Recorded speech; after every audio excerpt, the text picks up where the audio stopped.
No! Hi everybody. Thank you for joining me on today's edition of Glen's Retro Show. What are we going to talk about today? Yep, we're going to be talking some Arcade1UP, but it's not a review. Today's going to be more of answering some questions that I've been seeing on both my YouTube channel and videos, as well as the Arcade1UP official fan page on Facebook. There's been a lot of people sending me lots of different questions. I'm going to try and get as many as I can remember in here. I also had a list sent to me by the Christian Warrior from YouTube about some questions he wanted Arcade1UP to address. Now, I did reach out to Arcade1UP, and I did get a response on some of them, but the people I know at Arcade1UP are not the technical group, so they answered as best as they could, so I may not be able to answer everything, and I'll let you know what's coming from Arcade1UP versus what's my own opinion, how I think it's going down. But let's start with the first question. This is coming from the Christian Warrior. He basically wanted to know, as noted in previous videos and comments, why hasn't Arcade1UP been transparent about which ROMs they have modded and modified in what way? Now, I did get a response from Arcade1UP, and the answer was, all of our products are authentic and licensed by the title holder. They have approved our games and how they play and how the cabinet artwork looks. So basically what they're saying there is, they went to Atari and Namco, which are most of the machines that have been released today, well, actually Williams as well for their machines, and they got the software from them.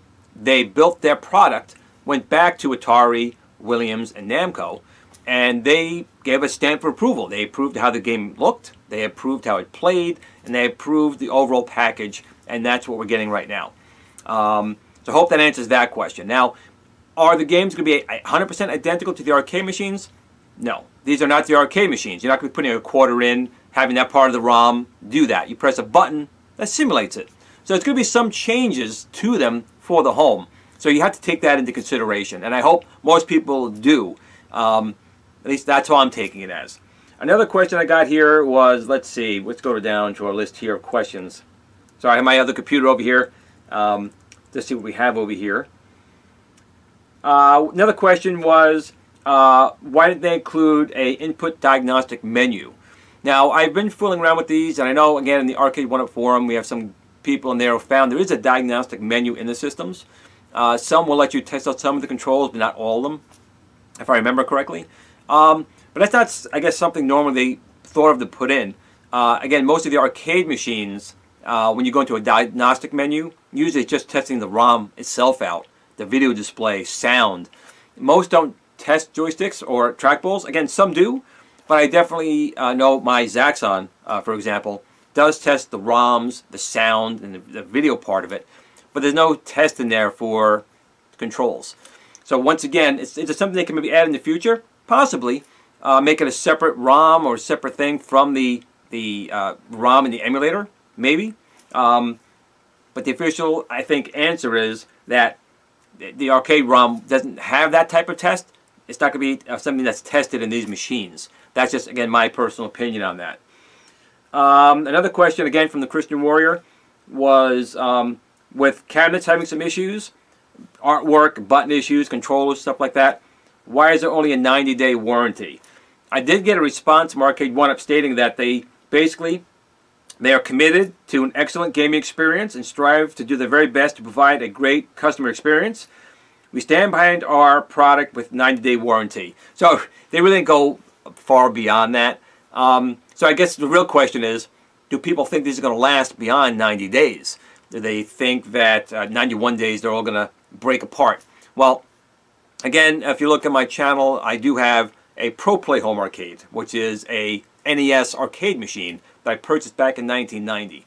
And that was designed as a kid's toy. You put your NES in there, but it makes it look like an arcade cabinet. Now, I've had that since 1990, and it still works. Now, is it the same company as Arcade1UP? No. Do I feel that these will last as long as a real arcade machine? Maybe, maybe not. I can't really say for sure. I have 4 of them right now. I haven't had any real problems with it other than the spinner and the asteroid units.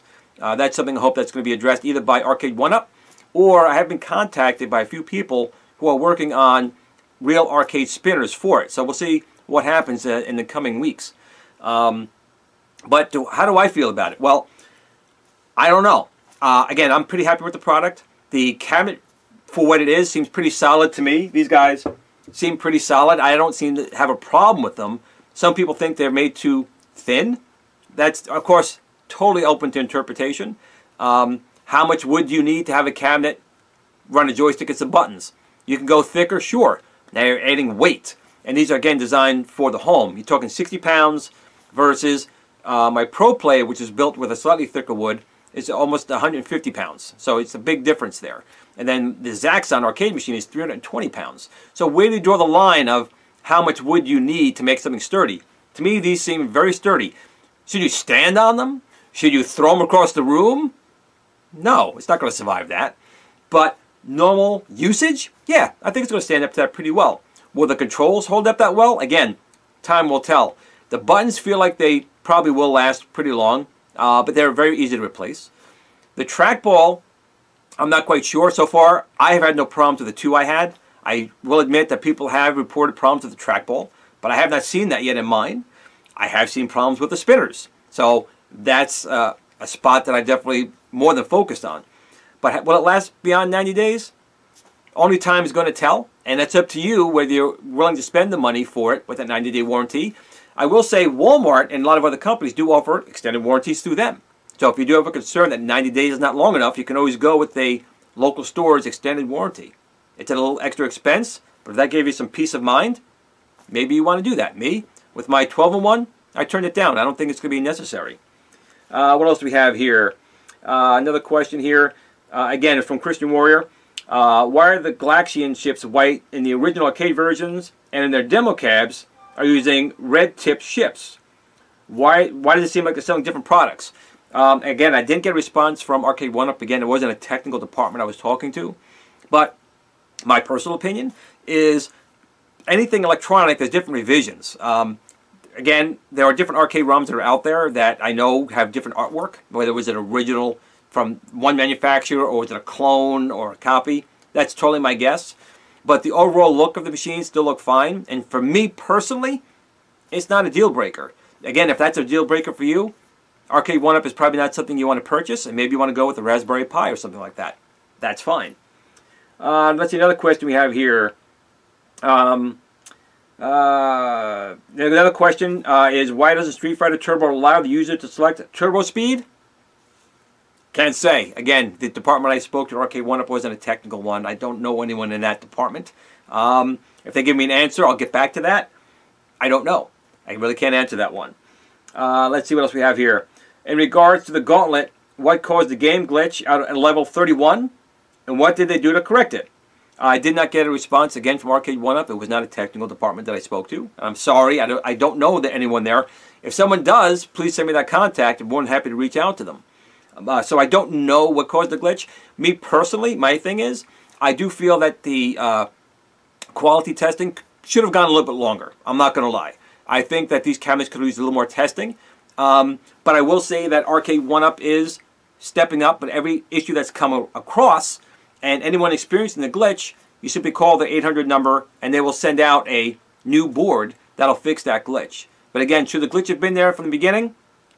No, it really shouldn't have been. But I've definitely received products, both electronic and non-electronic, that you get, and there's issues with it, and the company sends out a replacement. Or you go back, if you wish, to the original point of purchase. Now, I know you see these things when you get the product. Stop! Do not return to the store. Arcade1UP experts are here to assist you and answer any questions. You can do this, but let's be honest. You go to Walmart, you bring the machine back, they're going to take it back. They're not going to say, no, we're not taking your machine back. So again, it's a little bit of an inconvenient thing. I mean, these are 60 pounds in a box, and they got to fit in your car, so it could be a hassle going back to the store, which I think is kind of more what they're leaning towards. If you wanted to purchase it, they will get you a product soon enough. Again, I know, and I know from personal experience as well, that products don't come super quick. These are new products. They have to stockpile them here to send them out. And I know they've been waiting to get it from the manufacturing place, which is, well, in China. But once they get them, they do send them out. But there is a delay, and I know a lot of people have been upset waiting for a bad screen or a control that's not working. All I can say is I don't work for them. I don't know. But I do know that they've been doing the best they can. I've received my screen overlays. I have one here for my Pac-Man and my asteroids. but I haven't received mine for my 12-in-1 or my Centipede. So another question that's been on here was, well, how do you feel about, the control panel issue? Right now, to be honest, I am very careful. If I don't have the protective overlay, I keep my hands away from it. Is it going to rub off? Very well could. I can't deny there's been a lot of people out there saying they're having issues with their control panel rubbing off, and I've gone to Wal-Mart and I've seen a Galaxian where the artwork was rubbed off. And I used to go every couple of days, so it definitely happened pretty quick. So I'm very careful with it. Should you have to be? No. It should have been fine from the factory. How that happened with Arcade1UP, I didn't get an answer. I can't say. I will say that they used vinyl on the side and up here. I do not understand why they didn't do that here.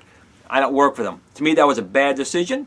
But they are offering protective overlays, and if your artwork is already damaged, they send out a new overlay to put on, and then you can put your acrylic over it. Once again, is the acrylic ideal? So I will say that, with these overlays, they got these holes in here, and they're larger than obviously the opening they need to be to go over a button or the joystick. And some people don't like that. I'm not a huge fan of that either, but it's designed for ease of use for most people to simply put it on and screw it in and be done with it. It would be better if you took all the buttons out and put the overlay in so it looked much nicer. And there's been a few people on the forums who have done that. It really does look nice. But again, this is a quick solution to make sure your control panel stays looking nice. Again, I will say, is it an ideal solution? No. The artwork, should it come off easy? No. But they're addressing it, and I'm hoping in future machines they come out with, they either use a vinyl overlay for the control panel or change the paint process where the oils in your hands are going to make the artwork come off. Because is that acceptable? It's really not. But they are addressing it and they're trying to fix it, which is, again, the important part. Now let's see what other questions we have over here. Let's see. Another question was, why aren't contest winners ever given what they are promised? That's coming actually from a person who was actually in my Arcade1UP fan page forum, who won one of the contests and was supposed to receive a riser. And I reached out to Arcade1UP, and they did assure me he did receive the product. They apologized. It did take a long time for them to get the item. I can't explain why they did or why that happened, but he did receive the item, and in fact, they sent him the item and a couple additional items to try and make up for it. So I hope that answers that question. What else do we have here? So how long are these cabs supposed to last in their original state without modding? So far, what I've seen, these cabs can't make it past 60 days in their current state.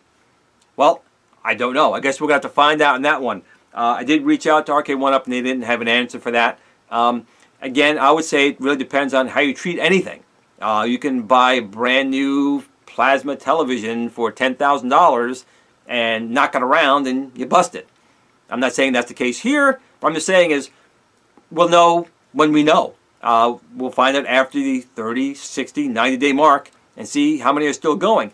In fact, I know a few people in the forum never turned it off. They purchased their machine on launch day, and the machine was never turned off. It's been running ever since then. So I guess that'll be a good benchmark to see how well and how long they last. Hope that answers that question. What else do we have here? Another question is, again, with Arcade1UP knowing the Gauntlet ROM was faulty, how come they never recalled those cabinets and made it the customer's responsibility to call and request a replacement, knowing they still had faulty games in the store? Now, I did get an official response from Arcade1UP, so let me read that to you here. Offering replacement parts is a standard and widely accepted procedure for fixing product glitches. However, the customer also has every right to choose to replace the product at the point of purchase. Again, we talked about that. Don't return to store, but you can. I mean, you can definitely take it back there. And again, I've had items as well. I purchased furniture, which is a good example, missing some screws or a board. I don't feel like taking that back to the store. You call the 1-800 number, they send you the part. That's kind of what they're doing here. Should they have recalled all those units, pulled them off the shelves? Again, I can't really say. I can't see too many manufacturers doing that. Not that they don't. I could think of like a Samsung Note issue where they were blown up in your face. They recall those. And I'm sure there's been other times where companies simply pull a product rather than having maybe a user experience that wasn't that great. But they chose to leave the product on the shelves and let the user if they came into that glitch, which most likely if they can get the game that high, they were going to hit it. I don't have the Gauntlet machine, so I couldn't try it out and let you know, and I probably wasn't very good at Gauntlet in the arcade anyway. So kudos to people getting to level 31, but they chose to simply make sure that they would send out a replacement, which again, to me, is at least showing they are standing behind the product and addressing and fixing issues. Once again, I hope with future cabinets that come out, their quality testing is improved. I really do think a lot of the issues we're seeing right now with the paint, with glitches in the game ROMs, stuff like that is definitely with the initial quality testing of it.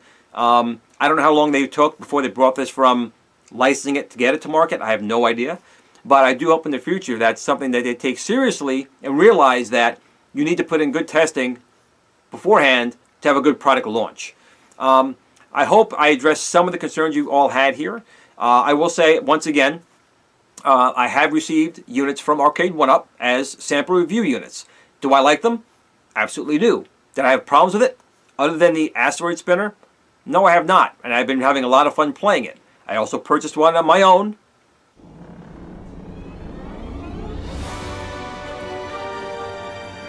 Hey Dad, are you in my room? No! Okay, I kind of purchased one on my own. But the one I purchased, again, I have no problems with it other than that spinner. And that's something that I'm personally going to address. And I'm hoping that Arcade1UP in the future does as well. And I'm sure, from what I'm hearing from some people contacting me, we're going to have some third-party solutions for that spinner as well. Now, the big question is, do I enjoy them? Yeah, I do. I have, obviously, an arcade machine. I obviously have MAME running, and I have Raspberry Pis. You've seen the machines. If you're not, well, if you're new to my channel, maybe you don't. But if you are a person who's been subscribed to me, know I build small little machines, and I use RetroPie, and I have game ROMs in there. I don't need to buy these at all, but I probably am going to because I really like the experience. When I was a little kid back in 1979, I would have killed to have an asteroids machine. Now, is this a true asteroids machine? No. But it's pretty close. And if I had this as a kid, I would have went crazy. So I'm hoping in the future we'll see machines like, again, this is just my personal thing, Star Wars Arcade, Tron, Berserk, just some of the games I would love to see. Miss Pac-Man, even like games like Breakout and Warlords I would love to see. And I like to have them and collect them. They take up some room? Yes. They take up less room, though, than an arcade machine. So, again, I hope I answered some of your questions. Am I a fanboy? So people can say, oh, you're a fanboy, you get free product. I'm hoping those people subscribe to my channel as well and see that that's not the case. Am I enjoying them? Yes. Am I going to tell you people something bogus just to make you go out and buy it? No, I'm not going to do that. I honestly really do like the machines. And I think Arcade1UP is doing their best to make sure the product experience with everything going on is the best it can be. Now, if you don't want to deal with that, wait a little bit. Wait till version 2 comes out and they have all the improvements built in already. I'm sure they're working on that. But in any case, I do thank you guys for taking your time to sit down for this long-winded video. If you did like it, please like, share, subscribe. Please leave comments down below. I'll try and answer them. These videos have had a lot of comments. I'll do the best I can. There's a lot of them. But again, game on. Enjoy. Arcade1UP or not, that's up to you. I personally am having fun with them, and I hope the people who did buy them are having fun with them too. Game on, everyone.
at the Tiny Arcade fan page. Remember, don't admire people too much. They'll disappoint you.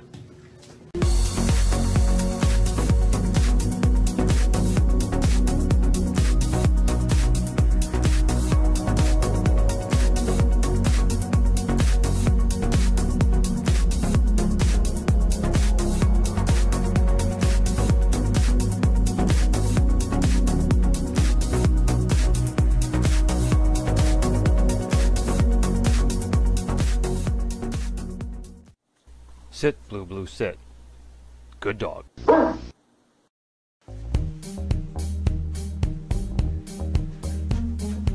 Hey Dad, where's my piggy bank? Are you using it to buy all those arcade machines again? No!